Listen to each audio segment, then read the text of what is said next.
بسم اللہ الرحمن الرحیم۔ صرف 5 منٹ کا مدرسہ قرآن و حدیث کی روشنی میں 198واں دن 18 رجب المرجب۔ نمبر 1 اسلامی تاریخ۔ حضرت حمزہ رضی اللہ تعالی عنہ۔ حضرت حمزہ رضی اللہ تعالی عنہ رسول اللہ صلی اللہ علیہ وسلم کے چچا، رضائی بھائی اور مشہور صحابی ہیں۔ نبوت کے 6 سال میں اسلام قبول کیا اور رسول اللہ صلی اللہ علیہ وسلم کا ہر طرح ساتھ دیا۔ مشرکین مکہ نے جب رسول اللہ صلی اللہ علیہ وسلم اور خاندان بنی ہاشم کو شعب ابی طالب میں قید ہونے پر مجبور کر دیا، اس وقت حضرت حمزہ رضی اللہ عنہ بھی آپ صلی اللہ علیہ وسلم کے ساتھ تھے۔ تمام مشکلات میں ساتھ دیا۔ انہوں نے مدینہ منورہ کی ہجرت فرمائی اور اسلام کی عظیم الشان لڑائی غزوہ بدر میں خوب جوہر دکھائے، اور پھر دوسرے سال غزوہ احد میں بڑی بہادری اور جانبازی دکھائی۔ تقریباً اللہ کے 30 دشمنوں کو جہنم رسید کیا۔ جنگ احد میں جب وہ شہید ہو گئے تو کفار و مشرکین نے ان کا مسئلہ کیا، یعنی جسم کے مختلف حصوں کو کاٹ ڈالا اور ہندا نے ان کا کلیجہ نکال کر چبایا۔ رسول اللہ صلی اللہ علیہ وسلم کو ان کی شہادت پر بڑا رنج و غم ہوا۔ حضور صلی اللہ علیہ وسلم نے انہیں سید الشہداء یعنی شہیدوں کے سردار اور اسد اللہ یعنی اللہ کا شیر کا خطاب دیا۔ ان کے وارثین میں صرف ایک چھوٹی بیٹی اور بیوی تھی۔ نمبر 2 حضور صلی اللہ علیہ وسلم کا معجزہ۔ حضور صلی اللہ علیہ وسلم کے پسینے کی خوشبو۔ حضرت انس رضی اللہ تعالی عنہ فرماتے ہیں، ایک دن رسول اللہ صلی اللہ علیہ وسلم ہمارے یہاں تشریف لائے اور قیلولہ فرمایا۔ جب آپ صلی اللہ علیہ وسلم کو پسینہ آیا تو میری والدہ ایک شیشی لائیں اور پسینہ پوچھ کر جمع کرنے لگی۔ اس دوران رسول اللہ علیہ وسلم کی آنکھ کھل گئی۔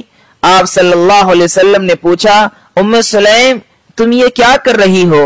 انہوں نے عرض کیا، میں آپ کے پسینے کو جمع کر رہی ہوں تاکہ ہم اسے خوشبو کے طور پر استعمال کریں۔ نمبر 3 ایک فرض کے بارے میں، جماعت کے ساتھ نماز ادا کرنا۔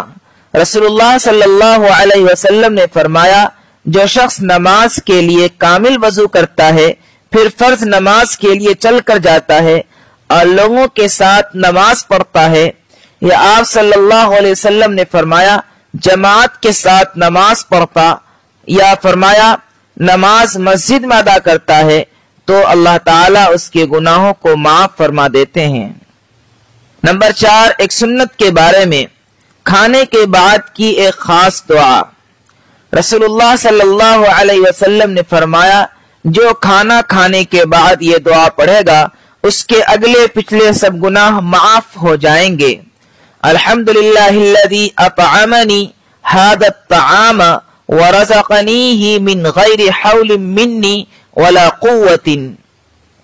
ترجمہ، تمام تعریفیں اللہ کے لیے ہیں جس نے مجھے یہ کھانا کھلایا اور قوت و طاقت کے بغیر مجھے یہ رزق عطا فرمایا۔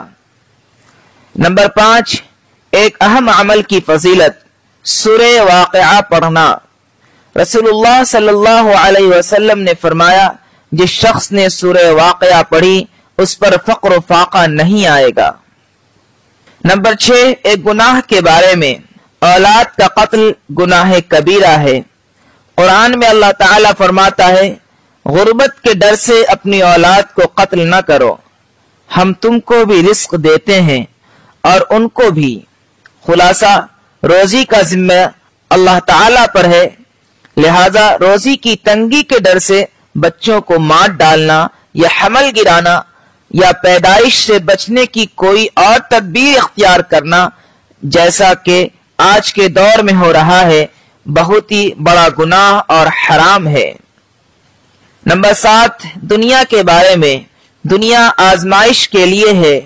قرآن میں اللہ تعالیٰ فرماتا ہے، ہم نے زمین کے اوپر کی تمام چیزوں کو زمین کے لیے زینت بنایا ہے تاکہ ہم اس کے ذریعے سے لوگوں کا امتحان لیں کہ کون شخص اس میں زیادہ اچھا عمل کرتا ہے۔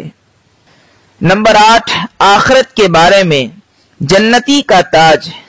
رسول اللہ صلی اللہ علیہ وسلم نے فرمایا، اہل جنت کے سر پر ایسے تاج ہوں گے جن کا ادنا سے ادنا موتی بھی مشرق و مغرب کے درمیان کی چیزوں کو روشن کر دے گا۔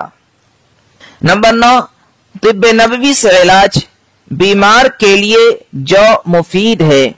ایک مرتبہ ام منذر کے گھر پر رسول اللہ صلی اللہ علیہ وسلم کے ساتھ حضرت علی رضی اللہ عنہ بھی کھجور کھا رہے تھے، تو رسول اللہ صلی اللہ علیہ وسلم نے فرمایا، اے علی بس کرو، اس لیے کہ تم ابھی کمزور ہو۔ ام منذر کا بیان ہے کہ میں نے ان کے لیے چقندر اور جو کا کھانا تیار کیا، تو رسول اللہ صلی اللہ علیہ وسلم نے حضرت علی رضی اللہ عنہ سے فرمایا، اے علی اس کو کھاؤ، اس لیے کہ یہ تمہارے لیے مفید ترین ہے۔ فائدہ، چقندر اور جو بیمار آدمی کے لیے بہت مفید ہیں اور کمزوری کو دور کرتے ہیں۔ نمبر 10، نبی صلی اللہ علیہ وسلم کی نصیحت۔ رسول اللہ صلی اللہ علیہ وسلم نے فرمایا، جب تم میں سے کوئی پیشاب کرنے کے لیے جائے تو اپنی شرمگاہ کو دائنے ہاتھ سے نہ چھوئے، اور جب پاخانہ کے لیے جائے تو صفائی کے لیے داہنا ہاتھ استعمال نہ کرے، اور جب پانی پیے تو ایک سانس میں نہ پیے۔